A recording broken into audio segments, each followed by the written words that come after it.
After the break, a bumpy start to Wimbledon and the man trapped for 5 days when his shortcut home almost cost him his life.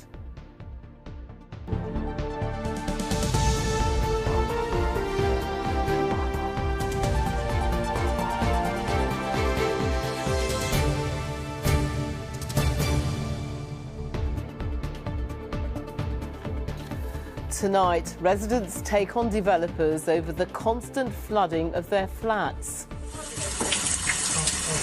I think we might call the fire brigade. Yeah. Tenants in Deptford say it's been ruining their lives and homes for 2 years, but no one is prepared to take the blame. Also ahead, Kevin Spacey is accused of being slippery and snaky by one of his alleged victims. When they came, oh, it's relief, such a relief. How one man had to survive on his own saliva for 5 days when his shortcut home almost cost him his life.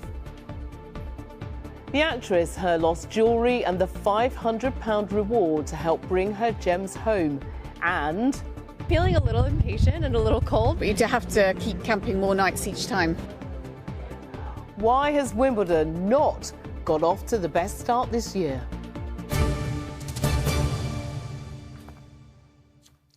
Good evening. We start tonight in Deptford, where a fierce battle has ignited between residents of a block of flats and the developers of the property they live in.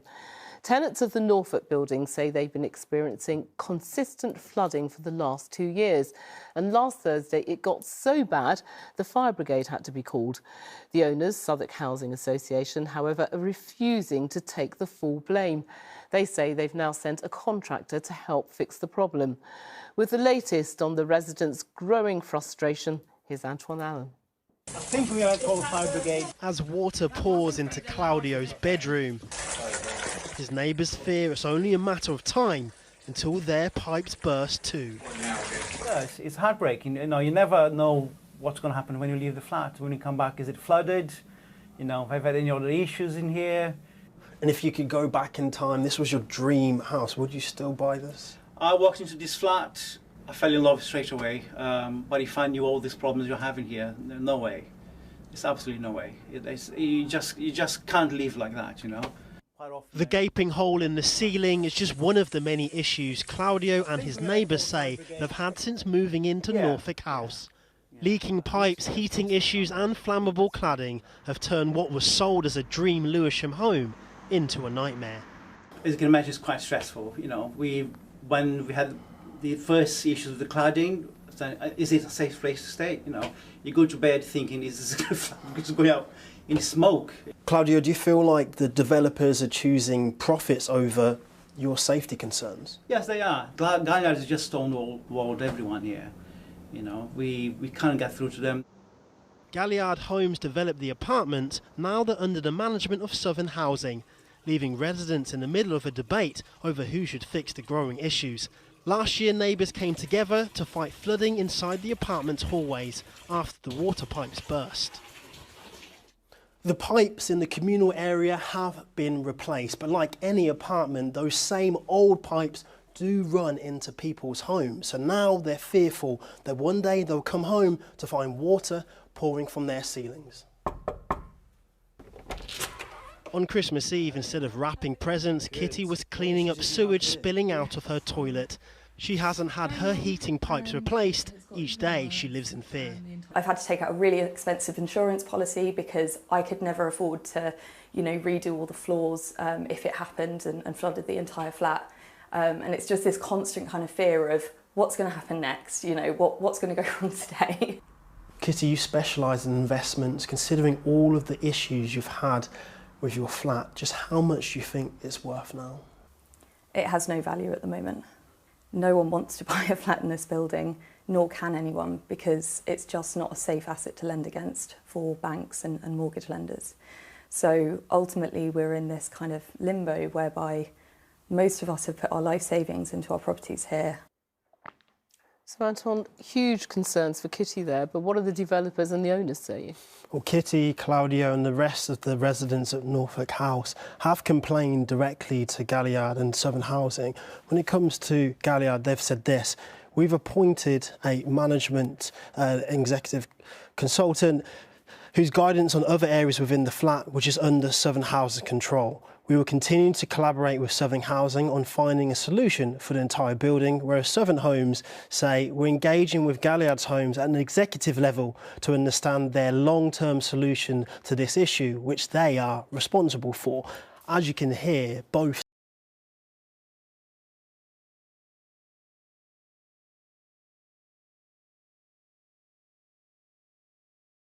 to who's going to eventually fix those pipes that hopefully won't burst, but they're waiting to see if that does happen. Well, we'll keep an eye on that. Thank you very much, Anton. Thank you. One of the men accusing Kevin Spacey of assaulting him has told the actor's trial he was a slippery, snaky, difficult person and a very mixed-up individual. The man, who isn't being named for legal reasons, accused the Oscar winner of assaulting him more than 10 times, saying Spacey had promised to introduce him to A-list stars. Our reporter Carolyn Sim is at Southwark Crown Court. Carolyn, take us through what the court said so far today.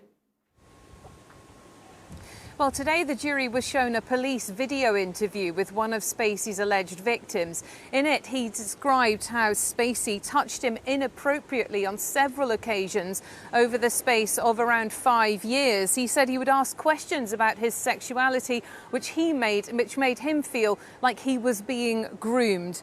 Now, the man described one particularly distressing occasion when he'd driven Spacey to a showbiz party and Spacey had grabbed him by his private parts so hard that he'd nearly crashed the car and he almost came off the road. When he pushed Spacey away, Spacey had simply laughed and said, "That's such a turn on to me, you're such a man." The alleged victim was then questioned by Spacey's lawyers. He chose to stand behind a screen to give evidence. And Patrick Gibbs, the KC, asked, "Did what happened lead you to question your own sexuality?" To which he replied, "Not at all. Ridiculous question." The lawyer then asked, "What prompted you to go to the police? Is it that you saw a bandwagon and decided to hop on?" The man replied, "That is not true at all. It was the fact that it was in the news and it was all coming back to me." Well, Kevin Spacey denies all 12 charges against him. They're alleged to have happened whilst he was working at the Old Vic between 2001 and 2013. And it was also heard in evidence today by his alleged victim that it was well known that Spacey was up to no good and people were warned about his behaviour. Well, throughout today's hearing, Spacey listened intently from the dock and even smiled occasionally. 3 more men are due to give evidence in this trial, which is expected to last at least 4 weeks. Carolyn Sim, thank you. A man killed in a stabbing in Peckham has been named as Rohan Trotman. The 26-year-old was stabbed in Nunhead Green on Sunday and was taken to hospital, but he later died. An investigation is underway and there have so far been no arrests. Thames Water will be sentenced over a sewage spill near Gatwick Airport. A court heard today how the firm poured millions of litres of undiluted sewage into rivers, killing more than 1,000 fish. Any fine will come as the company faces concerns over its future amid mounting debt. And rail passengers are being warned to expect disruption for the next 6 days as an overtime ban by drivers takes hold. Members of the ASLEF union, working for 15 train companies, are reducing their service levels in an ongoing row over pay. Now, I'm sure we're all guilty of trying to find a quicker shortcut to get home sooner. But for one 75-year-old, his decision almost cost him his life when former Mayor Chris Cummins opted for a route behind the Redbridge FC grounds. He ended up getting trapped for 5 days after trying to squeeze through a wire fence. But since his ordeal in the freezing temperatures of February, Chris has now decided to speak about his extraordinary tale of survival without food or water. Kath Octoper has his story. Round behind the back of the Redbridge Football Club. And I got so far and I got to a point where I couldn't go any further. When the 75-year-old former mayor of Redbridge tried taking a shortcut home, he had no idea he'd find himself trapped behind a football club, and for 5 days. I wasn't in pain, and funnily enough, I wasn't as hungry as you would think. What I did was I had quite a bit of saliva in my mouth. I don't know whether that sort of acted as a kind of equivalent of taking water. It was on this narrow path where he tripped over a pipe. When he tried to recover his footing, he realised he was quite literally stuck in the fences. I called out and I prayed, and at first somebody thought it was a gag, and then they realised it was for real. For days, the only words he spoke were, "Help me," until finally his call was answered. Now down there between those weeds is where Chris spends 5 days of his life, and he's very lucky because if people from Redbridge Football Club weren't here on this roof, he may never have been discovered, and his worst fears could have come true. We went round into the clubhouse. There's a few other guys in there. We were speaking to them. We told them we heard someone say, "Help me." We thought it was one of them maybe messing about. And they was like, "No, it weren't us." So then we come back outside and we was thinking, we didn't hear it again.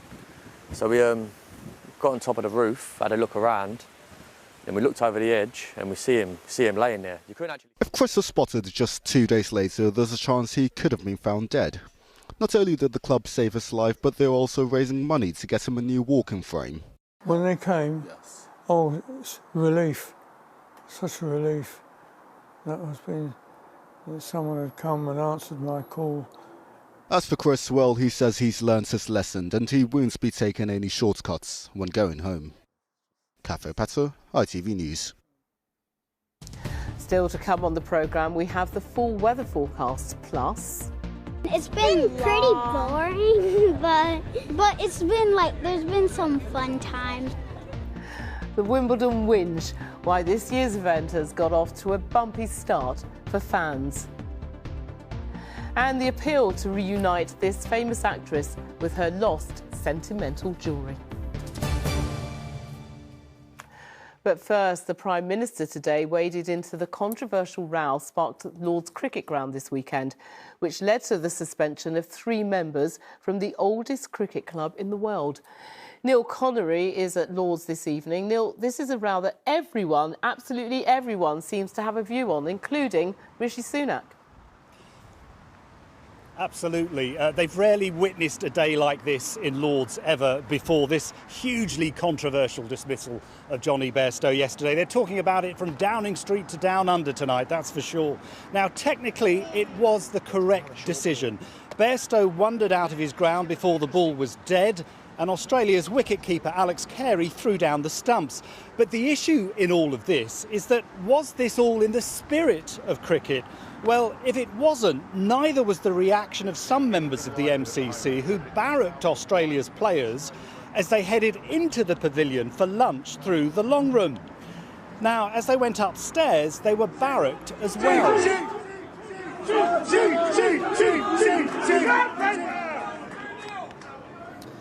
Now, 3 MCC members have been suspended, an apology has been issued and an investigation launched. And as you say, Rishi Sunak has waded into the row here today. His spokesperson said that Australia's actions were not in the spirit of cricket. Now, of course, England are 2-0 down in this series. They'd never come back from that position to go and win the Ashes. But after the drama yesterday, I'm going to stop making predictions here, apart from one, which is whoever said that cricket is boring.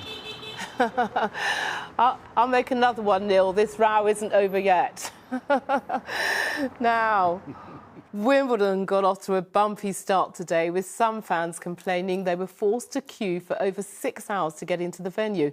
It appears the recent Just Stop Oil protest has spooked organisers, who decided to implement extra bag checks and ban some items. Bosses, however, refused to admit there were problems with the queues. Sally Williams was there. Have you seen the queue? Are you okay with that? Fantastic. I'm looking forward for that. Oh, what an attitude. I love it. It wouldn't be Wimbledon without a queue. But today, as the skies clouded over, so did the mood somewhat. We just want to know what's going on. Yeah. By midday, the queue of several thousand wasn't moving and the information wasn't forthcoming. We've been here since 6 o'clock in the morning and no one told us anything what's happening. How are you feeling about that? It's frustrating. So how long have you been queuing? For about 6 hours. Wow. Has it moved at all? No, not at all. We've been waiting for like 5 hours. Have you? How desperate are you to see tennis? Really desperate. Today, the All England Lawn Tennis Club told us there wasn't an issue with the queue, but they did say, understandably, we are conducting an enhanced bag check operation.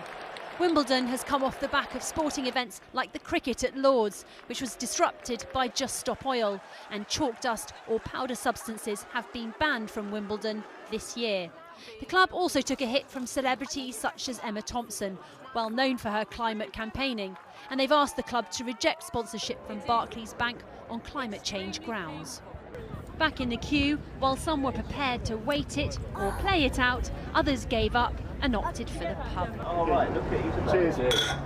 Is this a poor second to Wimbledon, or is it not too bad? Definitely a poor second. Oh, you're a bit sad, you're not A little bit, yeah, because I've never been before. It would have been a good experience to go, but unfortunately the queue was just taking too long for us. But the queue did little to dent the business boom Wimbledon brings. The odd driveway like this, and this, taken over to top up their takings. Have you just hired a driveway then? So we have a lovely customer who's very kindly allowed us to use it. Wow, for free? Well, we have to bring coffees and pastries in the morning. But no, we've been very, very lucky this year. By this afternoon, plenty who sat it out like this lady eventually got in. For her, it took 9 hours. A trip to the bar, perhaps, on the minds of many. Sally Williams, ITV News, Wimbledon. And Sally will be back a little later with the weather. Now, she says they're her most treasured possessions, but unfortunately they vanished while she was watching a show at the Theatre Royal Haymarket. Tonight, actress Dame Sheila Hancock is offering a £500 reward for the return of a necklace and several wedding rings that belonged to her parents and late husband, John Thor. She spoke to me a little earlier, and I started by asking if she remembers exactly what she was wearing that night. So, Sheila, just tell me, you were wearing this jewellery to the theatre. What exactly did you have on? I had a dress very similar to this, actually, with an open neck, and I was going to see Accidental Death of an Anarchist, and it was absolutely wonderful, and I had a wonderful time. And there were photos of me wearing the necklace, but when I got home, I'm not sure whether I had it when I got home. I went to a party, walked to my car, and then the next day I went to an optician in New Cavendish Street. Could have dropped it there. I mean, I'm sounding like some terrible senile old woman, which is what I am, really. And I've no idea where I lost it. And the awful thing is, if anybody finds anything now, the police don't do lost and found, because I went to the police station and they said, we just don't cover that anymore. So if somebody finds a valueless necklace with some rings on, what do they do with it? I knocked on all the doors nearby, I looked in the gutter, everything, and I think somebody might have picked it up, might want to return it, and doesn't know how to. My daughter said, why don't you try social media?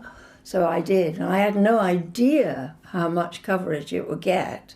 So hopefully somebody is going to say, listen, I've got it. And so you're offering a £500 reward, aren't you? It's a £500 reward. So yes, I am. But just tell us exactly, so it's 3 rings, isn't it? And the chain. It's 4 rings. It's my dad's signet ring that he inherited from his father, and it's the only thing I have left of my dad's, and my mother's wedding ring, and my wedding rings of my marriage to my first husband who died, called Alec, and my second husband who died, called John. And I wear it. I don't wear jewellery very much. I'm not interested in it. If I go to a big do, I borrow it.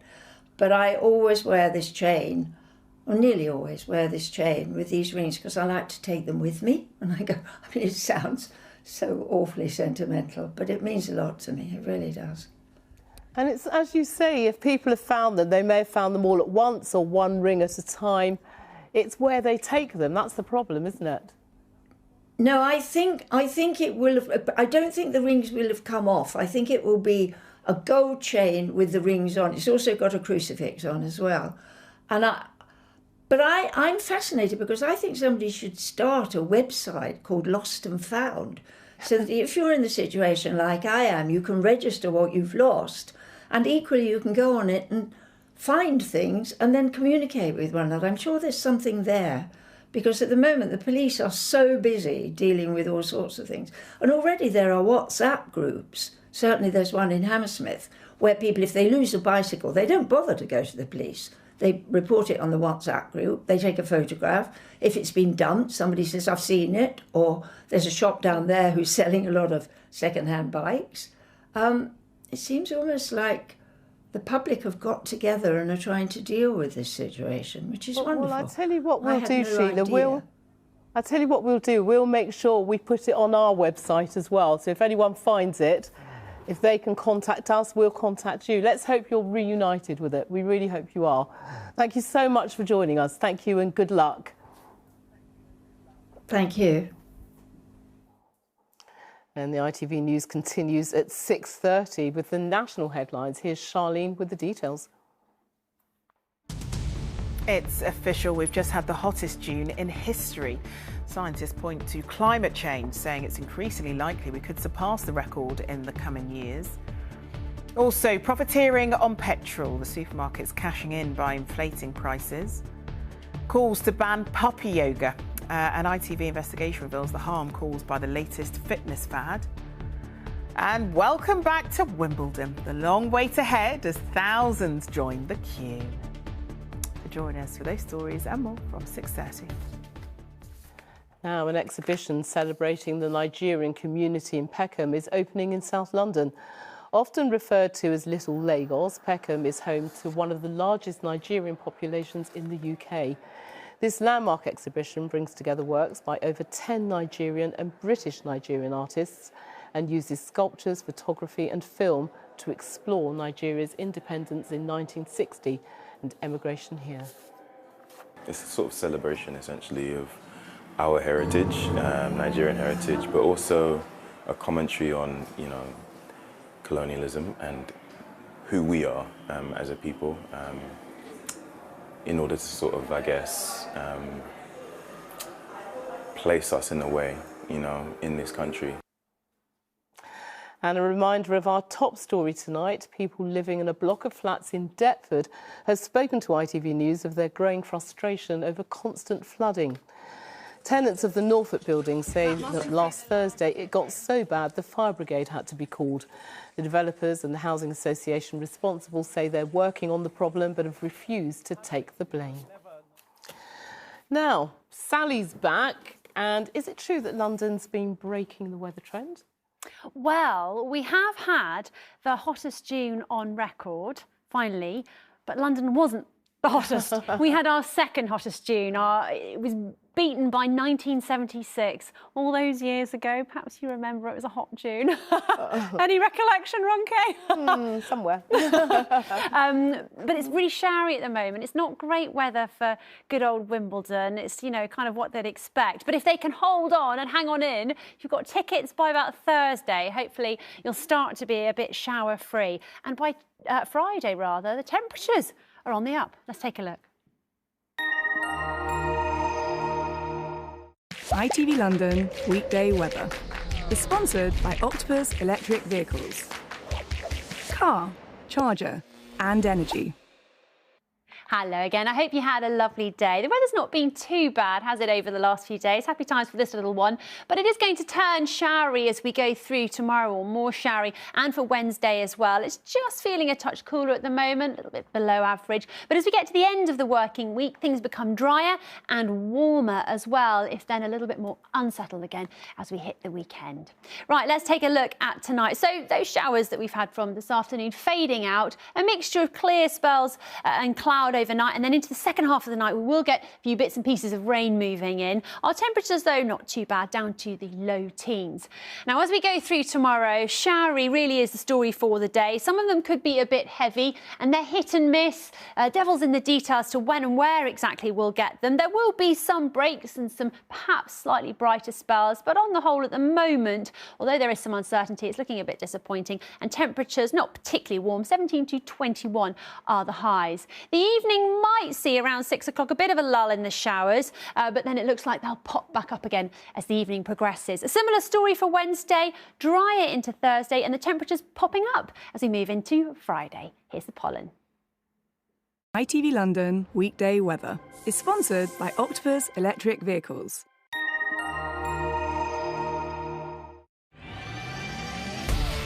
Hello, summer. Piri sponsors ITV Pollen Count. The pollen is better than it has been. We've got moderate levels into Tuesday and Wednesday with the showers in the mix. But as we go into Thursday, things get drier, of course. Pollen levels come back up again. I'll see you later on. Cheerio. Finally, the Women's Football World Cup may still be 16 days away, but the build-up, excitement and support has started early. Today, former England and Arsenal players Faye White and Rachel Yankee were keen to send their messages of encouragement to the Lionesses, and they made sure it didn't go unnoticed. Daniel Henry went to meet them. England's women are flying high. So fans and two former players have signed a World Cup message they can read from the sky. If you're sat on that plane looking out and see this, I think that will just fuel the girls with excitement and real pride, really, of the fact that what they're going to step into in what is a huge tournament. So this kind of thing really helps. Massively, yeah. 100%. Faye White and Rachel Yankee played more than 200 times for England. They've hung up their boots now, and they still miss the buzz of a big tournament. You never really want to retire. I certainly didn't. I wish your body could, last a lot longer, turn back the time and experience the amazing kind of atmosphere and kind of just growth of where the game's got to now. Our attacking players are really, look exciting, and they're really on form. And you know what, you go into a World Cup, you're playing these games, you've got absolutely nothing to lose. So. England's women are the defending European champions. They go into the World Cup as favourites, which means everyone knows when they're playing, right? Did you know that the Women's World Cup was on this month? No, I didn't. No, I wasn't aware of that. No. Big sign behind you. Did you know what it was for? I guess what it was for, to be honest with you. Yeah, I walked past it yesterday and could read Lion, so I was thinking it was because of the Women's World Cup. I think it's great that the women's team and women's football in general, there's like a much bigger push. I think even from like my generation of fans, like we're a lot more behind women's football than what kind of we were like 10 years ago.